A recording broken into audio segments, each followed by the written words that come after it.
Halo guys, Assalamualaikum warahmatullahi wabarakatuh. Salam sejahtera untuk kita semua. Dan mudah-mudahan hari ini kita masih dalam keadaan sehat walafiat. Dan tentunya kita bersyukur dari apa yang sudah kita dapat dari Allah Subhanahu wa Ta'ala. Guys, sebelum lanjut nonton video ini, saya sampaikan terima kasih yang mau subscribe dan juga mau likes dan juga komen dan share kepada teman-teman kalian, hingga video ini bisa nyampe kepada yang membutuhkan.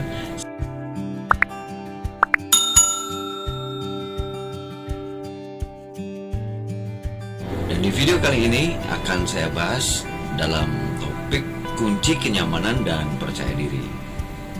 Guys, pasti nih di antara kalian ada yang pernah merasa tidak nyaman dan tidak percaya diri ketika di hadapan orang lain atau di depan umum. Jangankan untuk berbicara di depan orang, untuk bertemu banyak orang saja kita sudah merasa kayaknya nggak nyaman gitu. Pasti mungkin kita pernah merasakan itu. Dan yang perlu dilakukan dengan rasa tidak percaya diri itu adalah dengan mengetahui dan memahami diri kita sendiri, atau know yourself, memahami dan mengetahui diri kita sendiri. Namun apakah ketika kita harus berbicara di depan umum hanya memahami diri sendiri itu cukup? Tentu tidak guys.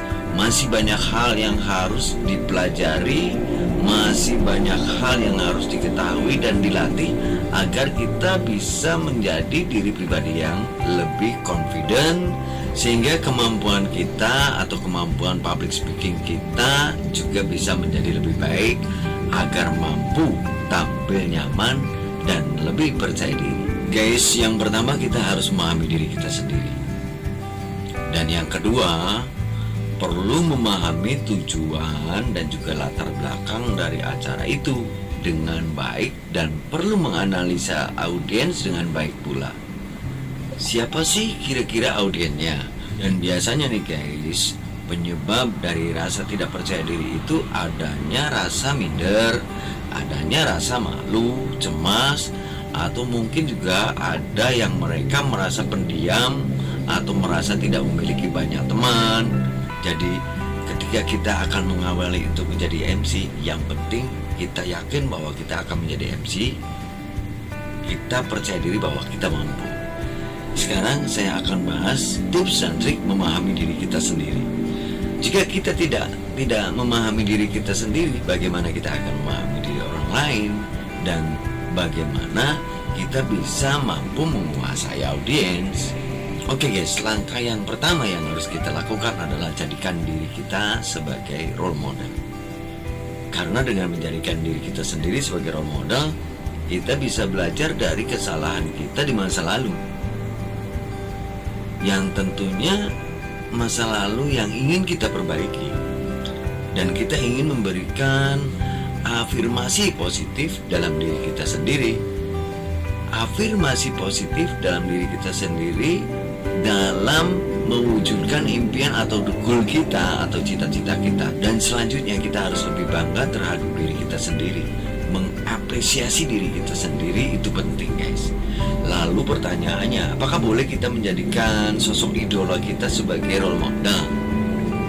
Jawabannya itu memang jika mampu membuat diri kita untuk terpacu dan bisa jauh lebih baik lagi, ya tentunya boleh-boleh saja, mengapa tidak.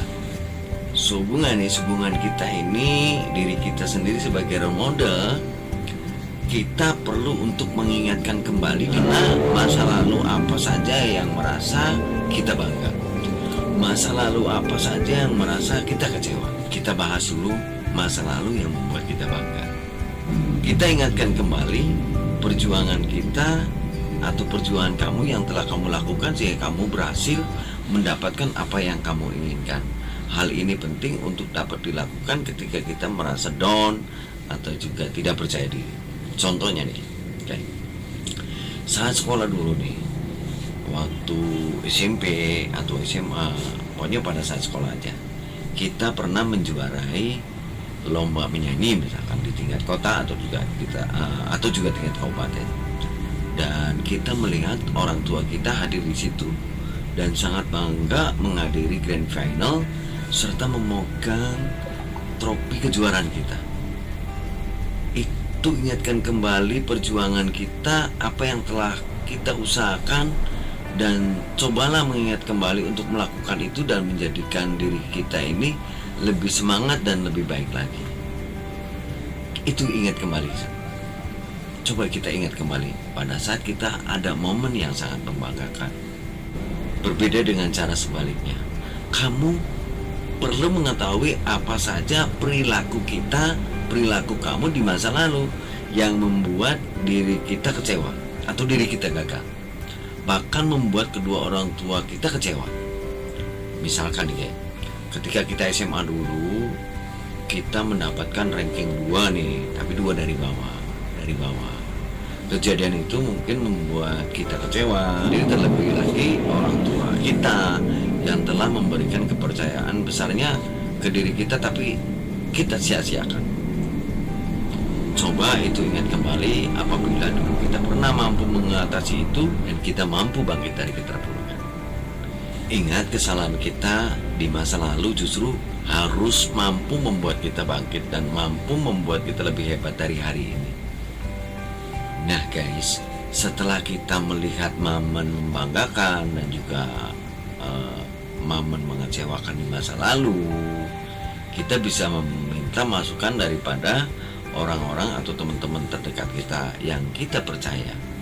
Jadikan masukan dari mereka itu menjadi buzzer penyemangat kita untuk bertekad menjadi lebih baik di kemudian hari. Dan kamu juga bisa bertanya tentang kelebihanmu di mata mereka. Dan selanjutnya kita bisa memikirkan resolusi kedepannya apa. Apa yang harus kamu perbaiki, apa yang harus kamu pertahankan dari diri kamu sendiri, dan apa yang harus dihilangkan, fokus apa yang harus dibenahi. Cobalah membuat kebiasaan baru di setiap harinya untuk mendukung kamu lebih baik. Kamu harus keluar dari zona nyaman kamu. Mengapa harus keluar dari zona nyaman? Itu penting karena sukses tidak akan pernah berteman dengan sebuah kenyamanan. Ingat itu guys. Tips yang terpenting untuk memahami diri sendiri adalah mencoba menerima kegagalan. Sebagai contoh, kita ini mau gagal nih, kita mau gagal untuk membawakan acara dengan baik tapi terbata-bata, sehingga menuai banyak kritik dari panitia dan banyak cemooh. Kamu harus menerima itu dengan rasa legowo. Jadikan itu evaluasi diri dan perbanyak latihan untuk membuat diri kita lebih baik dari hari kegagalan ini, guys. Dan langkah yang kedua nih guys, untuk tampil lebih nyaman dan percaya diri adalah memiliki pengetahuan yang baik pada acara tersebut.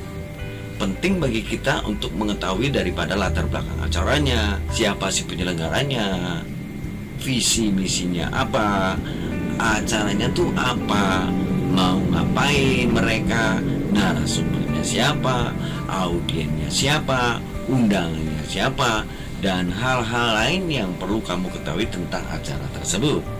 Mencari tahu soal ini ada 4 cara. Dan cara yang pertama adalah, guys, biasanya kita mau ditawari oleh panitia penyelenggara atau IO untuk menjadi MC nih. Mereka akan memberikan kamu proposal. Pertanyaannya, proposal itu apa sih? Proposal adalah sebuah rencana kegiatan yang dituangkan dalam bentuk rencana kerja. Biasanya sih proposal itu berbentuk seperti makalah gitulah. Ada juga yang didesain seperti slide presentasi, dan juga mungkin mereka akan mengirim dalam bentuk soft copy, PDF atau juga dokumen. Nah, melalui proposal ini kita bisa pelajari secara detail mengenai acara tersebut. Jika panitia penyelenggara atau IO tidak mengirimkan proposal, kamu memiliki hak untuk memintanya.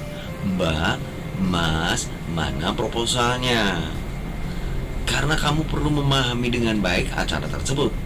Jika kamu sudah memahami dan menerima proposal, namun kamu belum bisa memahami dengan jelas, ada cara kedua. Cara yang kedua adalah kamu harus lakukan meeting. Meeting dengan pihak penyelenggara atau IO. Jangan sungkan untuk meminta meeting. Karena kenapa? Seorang MC sudah seharusnya dan selayaknya memahami dengan baik acara yang akan dibawain. Meeting bisa dilakukan juga sebelum acara dilaksanakan. Bisa jadi 1 kali, 2 kali, bahkan lebih, tergantung kedua belah pihak. Sampaikan apa yang kurang, apa yang belum kamu pahami dari acara tersebut. Dan cara yang ketiga guys, biasanya nih ketika kita deal dengan mengenai angka atau juga fee dan segala macamnya, kita akan diberikan MOU yang ditandatangani bersama, dan kita akan diberikan TOR atau Term of Reference. TOR sering juga disebut sebagai outline acara, di mana isinya seperti mini proposal begitulah, di mana toh tertulis seperti rundown acara, lokasi acara, atau pihak-pihak dalam acara yang akan kita nge-MC nanti. Dan cara yang keempat, datang tepat waktu guys.